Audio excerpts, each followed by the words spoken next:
After suffering a stroke and becoming paralyzed on my right side, I moved in with my son, Jack, and his wife post-hospitalization. Hey, we're here. Get out. One day, they invited me for a drive. But when we arrived, it was just a deserted parking lot with an old temporary restroom. I don't need the restroom. I'll wait here," I answered, but they seemed not to hear me and silently dragged me out of the car. Their demeanor was so strange. At that moment, I was paralyzed with fear. Trembling all over, unable to stand, they looked down at me with a smirk. Then Jack's wife, Anna, picked up my cane that I had dropped and threw it off the cliff into the sea with force. "What? Wait! Oh, no!" The cane spiraled down and sank into the sea below in an instant. I had no idea what was happening and just stared blankly at the edge of the cliff. Happy birthday! It's almost your birthday, so surprise! They laughed heartily. Then they said, "Make sure you're back by dinner," and drove away. What on earth did I do to them? Would it be easier to just throw myself off the cliff? I couldn't stop crying, overwhelmed by my miserable situation. My name is Mae Johnson. I married in my early 20s and had kids, a very ordinary stay-at-home mom. My children are Jack and my daughter, Holly. Both were healthy and grew up well. But Jack was a bit too wild. Because of that, my husband and I had a hard time raising him. If I took my eyes off him for a moment, he'd be climbing trees or fences, entering someone else's property without permission, eating berries, or trampling through gardens, catching bugs. Moreover, he often forcefully took his friends' toys and broke them. We were constantly apologizing and compensating for Jack's troubles. When he started elementary school, we got calls from the teacher weekly and had to attend special meetings and accompany him to and from school. Fortunately, I was a full-time housewife from that time on, so I thought, it's better than him getting into trouble. He'll settle down when he's older. Thanks to that, elementary school went smoothly, but he still caused trouble playing with friends in the evenings. As he moved into upper elementary, middle, and high school, he increasingly behaved problematically out of our sight. His high school years were especially bad, with frequent nights out, unpermitted stays, fights with students from other schools, and even police issues. When Jack wasn't home, I worried, what has he gotten into now? And couldn't sleep. Luckily, he didn't turn to crime and managed to graduate from high school. However, after graduation, he didn't go to college and worked various part-time jobs instead. My husband and I worried, will he ever get a steady job? But fortunately, a gas station manager liked his work ethic, and he became a full-time employee. That changed Jack. He became serious and stopped causing trouble. He also moved out at 33 to live with his then-girlfriend, now wife, Anna. My husband and I were grateful to the manager and Anna, relieved that our long years of parenting struggles were finally over. On the other hand, Holly, 6 years younger than Jack, was the complete opposite. While we were busy with Jack, she quietly drew or read books. And when I felt overwhelmed by parenting, she would tenderly comfort me. Even when I felt like a failure and wanted to give up, Holly's kindness made me think I need to keep going for Holly's sake. To me, Holly was truly a pillar of support. As she reached high school, she began to experience some nightlife. My husband was very worried, but I wasn't as concerned. Because, unlike the perpetually missing Jack, Holly always stayed in touch. Even when she chose to live in a dorm in college, she frequently called and visited home. And when she started living alone after getting a job, she continued to do so without change. Looking back, she was probably worried about us dealing with Jack, who was still living at home at the time. Being the kind soul she was, it's no surprise that Holly met her significant other quickly. He was a guy named Ryan Sanders, her boss at work. After dating for about 2 years, they got married following Ryan's job transfer and moved out of state 4 months after the wedding. She still calls as before, but living far away makes frequent home visits too difficult, so we only see Holly a few times a year now. Learning this, I felt a mix of happiness for her marriage and sadness about her moving away, but I didn't want to hinder her life and silently prayed for their happiness from afar. Jack, who had said he was moving in with someone, lived about an hour's drive from our home, but hardly ever contacted us. We only met during long holidays. More for him to enjoy holiday meals or stay over than to visit us, making me feel like a servant every time. Still, I accepted it happily, thinking at least he was independent and working seriously. Each leading their separate lives, I was enjoying a peaceful life with my husband for the first time in decades. We thought having grandchildren would make life even more enjoyable.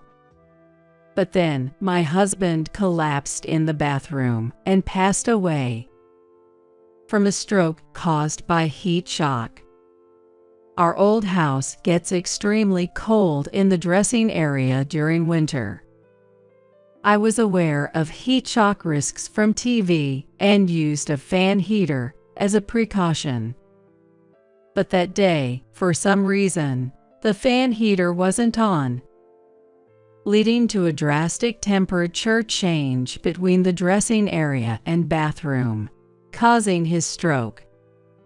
By the time I found him, he was already unconscious and passed away shortly after. The police later confirmed it was an accident with no foul play involved. I wondered why the fan heater wasn't on, as it wasn't broken. The police suggested it was probably due to him forgetting to turn it on, which is a common oversight. Though I accepted this explanation, I still wondered, wouldn't I notice the absence of the heater's sound if it was off? But dwelling on it wouldn't change anything. So I decided to organize my husband's belongings to cope. I thought it would be straightforward, but the task often brought back images of my husband's fall, filling me with guilt for not noticing the fan heater, and left me in tears. I couldn't make any progress as a result. I was likely depressed at that time. Again, Holly supported me during that period, taking time off work to visit me repeatedly. Hey, Mom, you don't have to rush sorting through everything. We have plenty of time. Oh, look at this photo. It brings back memories. She would say that, comforting me with her presence and smiles. Thanks to Holly, I managed to avoid losing myself and came to terms with my husband's death as a tragic accident. Years have passed since then, and I still live alone in our family home. To be honest, living alone in such a big house feels lonely. But I've decided to keep these feelings to myself, considering my age. Then one day, I suffered a stroke, caused by heat shock again. Despite my previous doubts about forgetting to turn on the power, I had indeed forgotten it myself, something I never expected. Fortunately, the season was different this time, so my life wasn't in danger. However, being alone meant it took a long time before I could call an ambulance. As a result, I ended up with a severe disability of being paralyzed on my right side. A long hospital stay for brain surgery and rehabilitation was decided, and I asked Jack, who lived nearby, to bring me the things I needed for my admission. Hospital. How many days? I mean, I've got work, you know. It's not decided yet, but I think it's going to be quite long. So could you just prepare and bring the admission kit for me, please, Jack? Well, I'll help if I'm free. Take care, then. He said that, hanging up the phone abruptly. I sighed deeply, still holding the receiver. If I'm free, is Jack's usual way of declining. When he says that, it's almost certain he won't do anything. Still, I kept calling him repeatedly. I understood Jack's situation, but I couldn't leave the hospital, so I had no choice but to keep asking. After a week of contacting him, Jack finally came around. Thank you, Jack. You really helped me out. Hey, Mom, is your illness really that bad? Oh well, yes. It seems there's no prospect of recovery, but it's okay. I'll make sure not to trouble you guys. Is that so? Seeing Jack's unusually serious expression made me feel uneasy, as it was hard to imagine him being genuinely concerned about me, especially when he had been so indifferent even when my husband died. After Jack left, I kept pondering why he looked so solemn. Seeing a patient in a wheelchair reminded me he might be worried about my need for care. This realization fit so well, I felt it had to be the right answer. I started thinking about how to live without being a burden to Jack and Holly. Depending on the rehabilitation outcome, it was almost certain I would need further medical care. It might be safer to consider moving into a facility. The only problems were the financial aspects of it and what to do with the house. First, I need to focus on rehabilitation. If I could regain some movement in my right side, it would make my life much easier and reduce the cost of care. Still, that alone wasn't enough, so I thought about discussing the house the next time someone visited. That would probably be in 2 or 3 months, giving me plenty of time to think. The following day, Jack and Anna came to visit together, which was surprising since they never visited unless it suited them. Were they worried about my care, coming to check on my condition? Having had no time to prepare, I made do with casual conversation that day.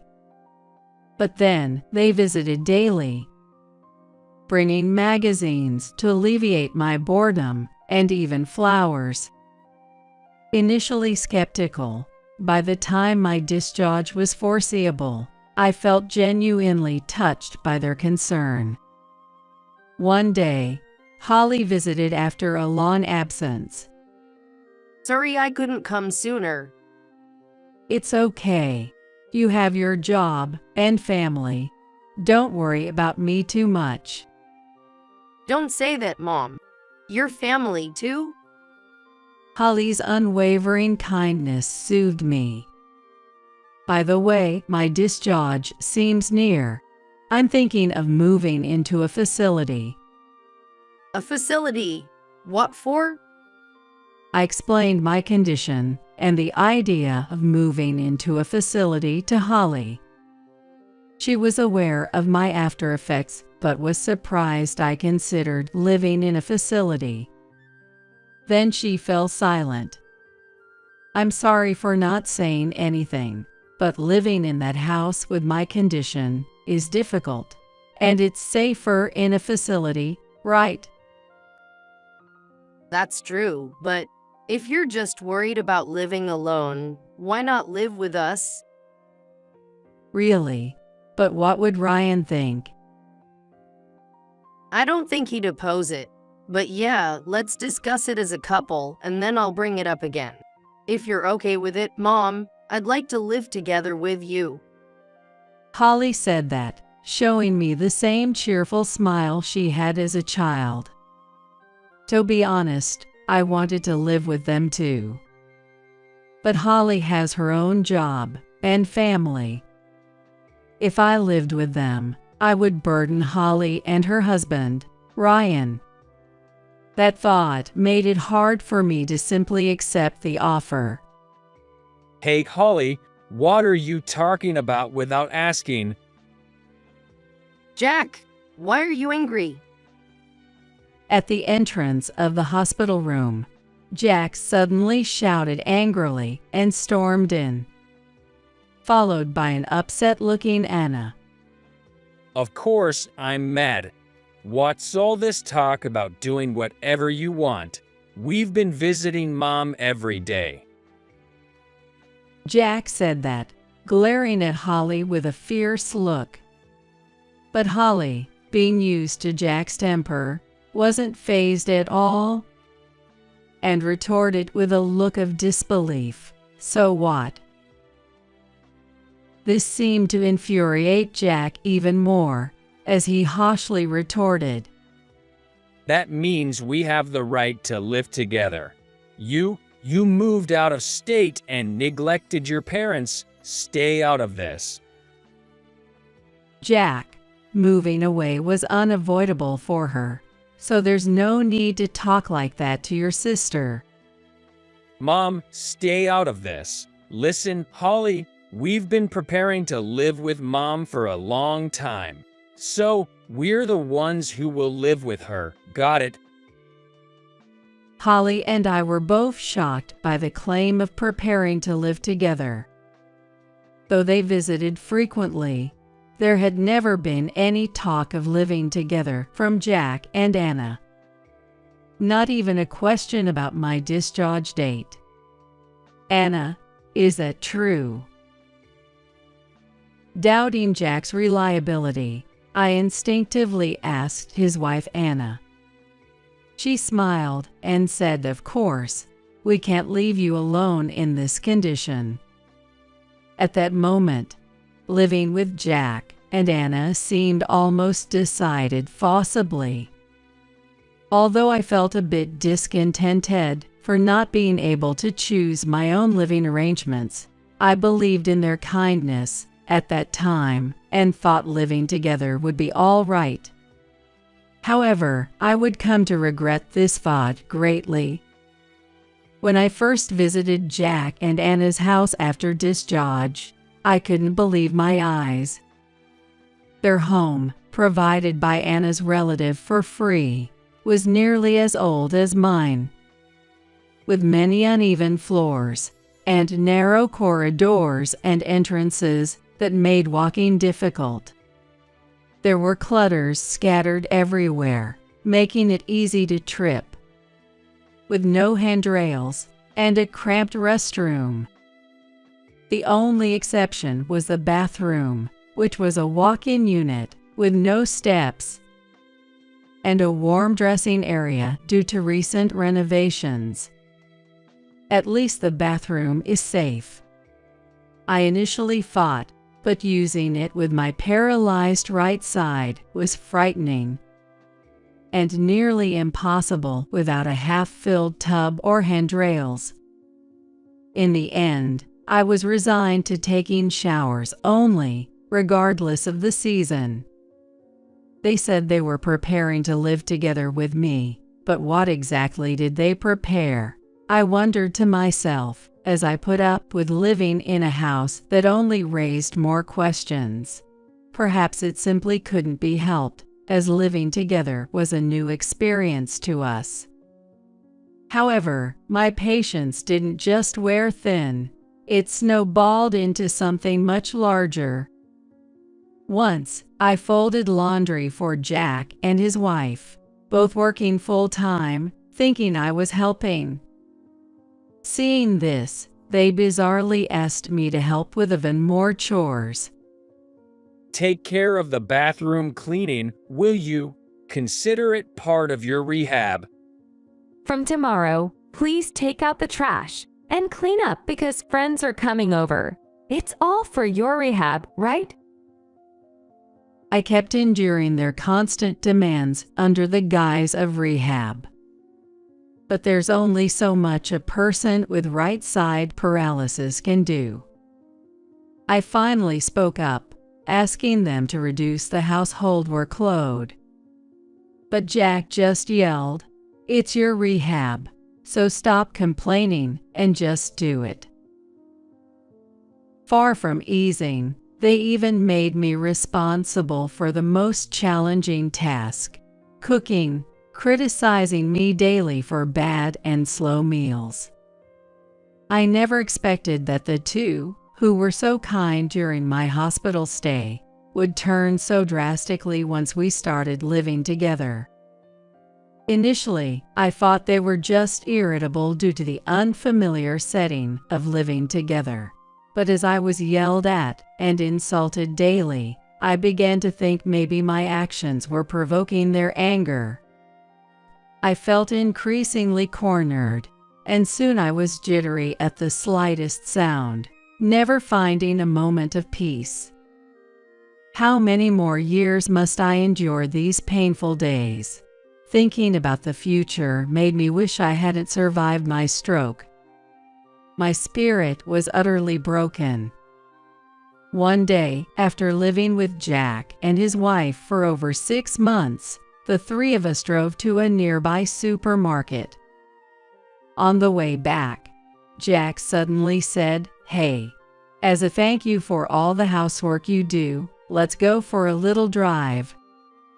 While Anna nodded happily in the passenger seat, I felt incredibly disappointed. A mountain of chores awaited me at home, and I feared the scolding and insults if they weren't completed quickly. But I had no right to voice my opinion, so I just silently gazed out the window.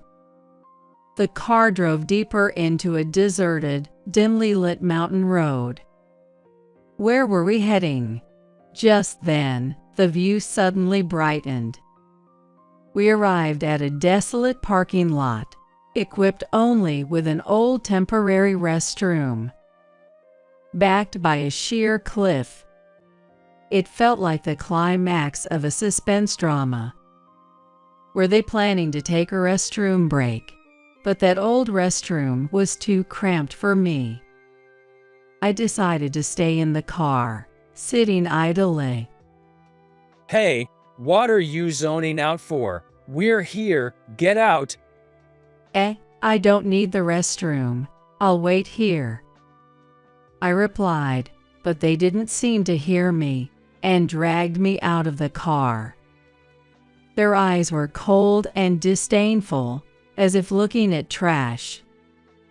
Overwhelmed with fear, I lost the ability to speak. They forcefully took me to the railing by the cliff's edge. Could they be planning to push me off? A chilling terror seized me, freezing me in place as my whole body trembled.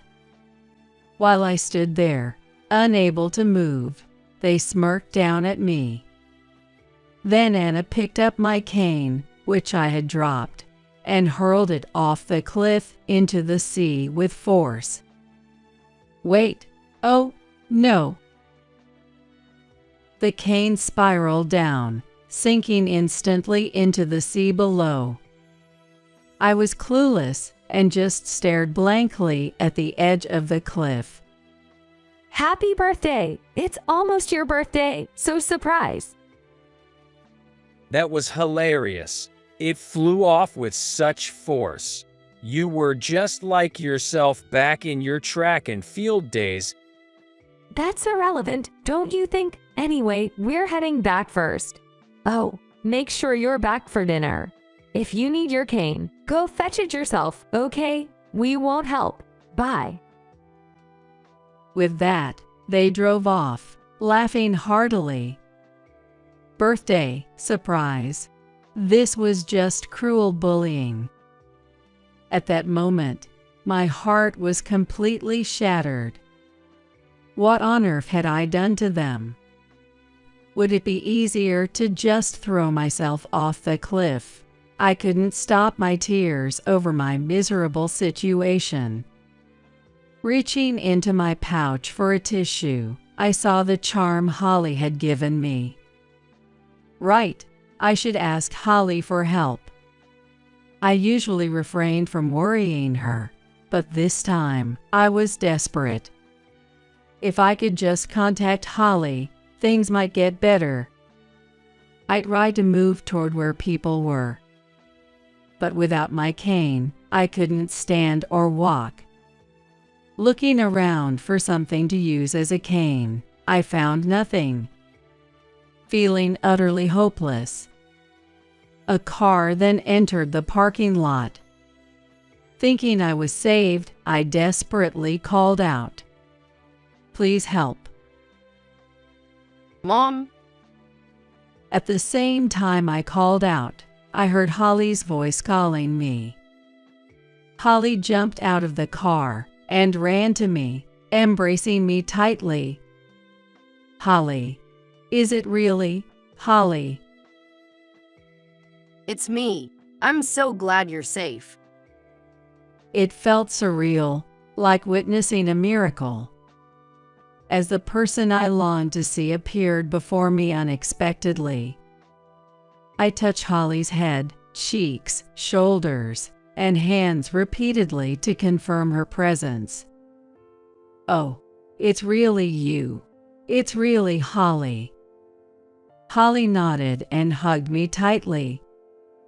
Then, along with her husband, Ryan, helped me into their car. We decided to come see you when your location on the GPS hadn't changed for a while, making us worried. What happened?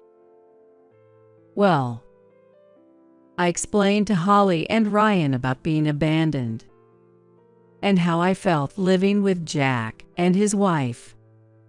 I wish I had gone to a facility instead. I regret it so much. As I recalled, tears started flowing again. Holly hugged me once more, comforting me. You did nothing wrong, Mom. I regret leaving you with my brother. I won't forgive him this time.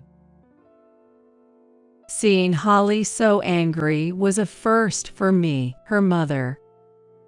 We decided to go to Jack's house for a confrontation. While driving, I asked Holly several puzzling questions. "Holly, how did you know I was there? And you weren't supposed to visit today, right?" Well, your birthday was coming up, and I planned a surprise because you seemed down lately. Holly explained how she ended up rescuing me. We had a tradition of throwing a surprise party for birthdays, though calling it a surprise became a bit predictable. However, the details were always kept secret. I had forgotten about this tradition since Jack and Holly moved out. And I found your location thanks to the charm I gave you, remember? It has a GPS tracker. Did you tell me about it? I remember you telling me to always carry it. I realized I hadn't fully grasped the modern features Holly mentioned.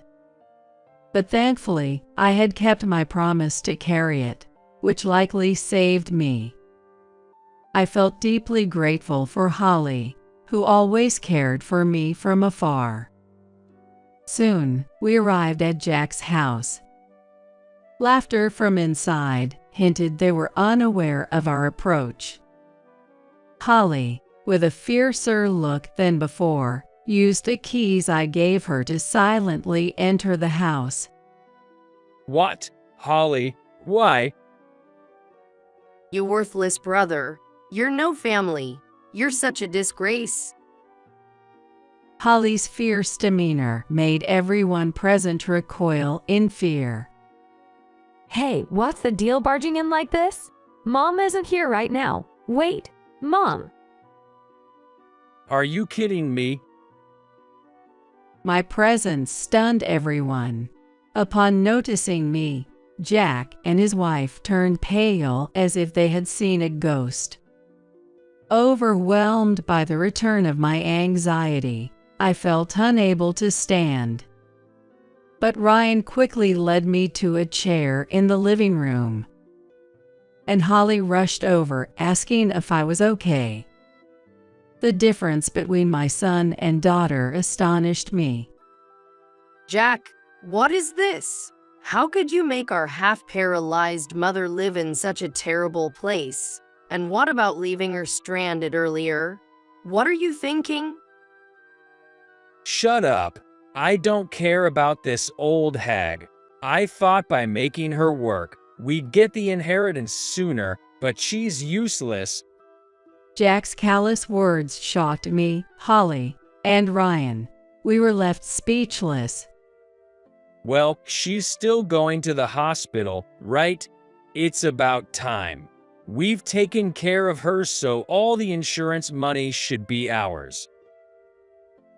Jack boasted, with Anna praising him proudly. Their ridiculous demeanor left me more astonished than angry. But why did the insurance money come up suddenly? When I asked Jack, he said, "When you asked for the admission set, didn't you say you needed a stamp? While searching for it, I found your bank book and insurance papers." Anna had told him that relatives who provide care often receive a larger share of the inheritance, prompting their forceful cohabitation plan. Realizing my naive misjudgment, I understood then that their kindness wasn't out of love or concern, but for the money after my death. I thought I'd get the inheritance soon after hearing about your hospitalization. We panicked when you talked about moving to a facility, and Holly suggested living together. Then you started helping around the house. Are you really sick? When will I get the inheritance? Jack's harsh words deepened my disappointment.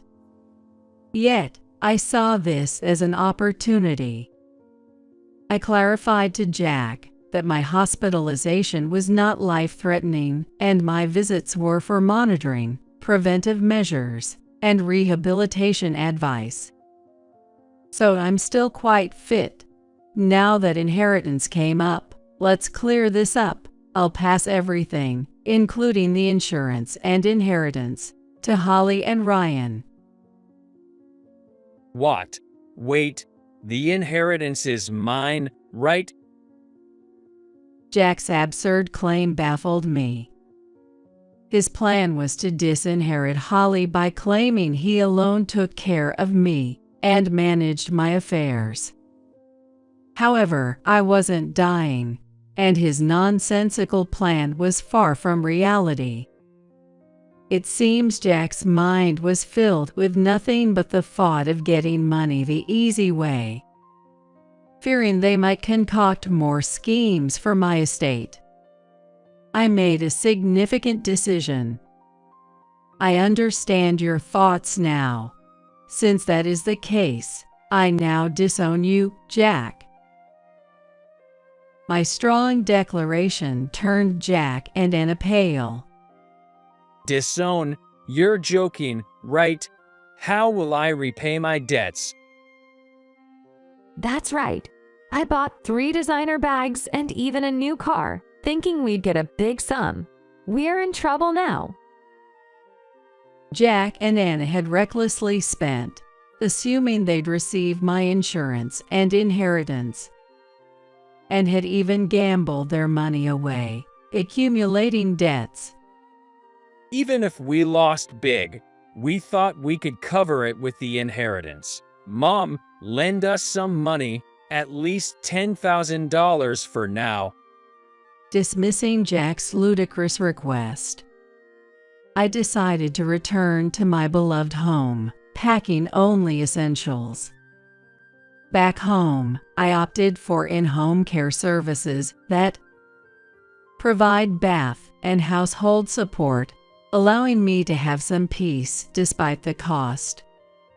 Despite my declaration of having disowned him, Jack and Anna persistently begged for money, choosing times when care services were absent to make loud, threatening visits.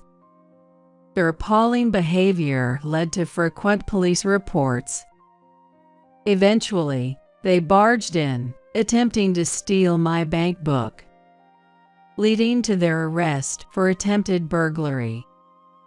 The fear of their return lingered, preventing a truly peaceful life. One day, Holly and Ryan urgently visited, cautiously checking the surroundings and locks. Holly, why are you looking around so anxiously? 2 days ago, a friend saw Jack being chased by some menacing individuals near the station. Concerned for my safety, Holly rushed over, proposing to live together again. Ryan agrees too. We can't leave you alone anymore. Please, come with us, Mom. Holly, despite my condition, please take care of me, I said to her sincerely from the bottom of my heart. Holly's joyful tears warmed everyone present. After selling my old house, I moved to Holly and Ryan's accessible new home, surprised by the barrier-free design. My room is placed next to the entrance, and it is equipped with a special bed, private bathroom, and handrails everywhere. Even if you end up using a wheelchair, it'll be easy to move around. The private bathroom allows you to use it comfortably. All these were Ryan's ideas. Holly smiled happily, and Ryan grinned sheepishly beside her. Once again, I felt truly fortunate to be living with this couple. Currently, Holly is expecting a new addition to their family, as she plans to become a full-time homemaker after giving birth. She's also studying to be more prepared for caregiving if needed. While I can still move, I want to do my best for my family. So I'm actively helping with Holly's household chores. Life has been tough since my husband passed away, but I've finally found a place of peace. I'm committed to my rehabilitation through household tasks, hoping this happiness lasts. I am determined to maintain my current condition as long as possible, especially for the grandchild, who will be arriving soon.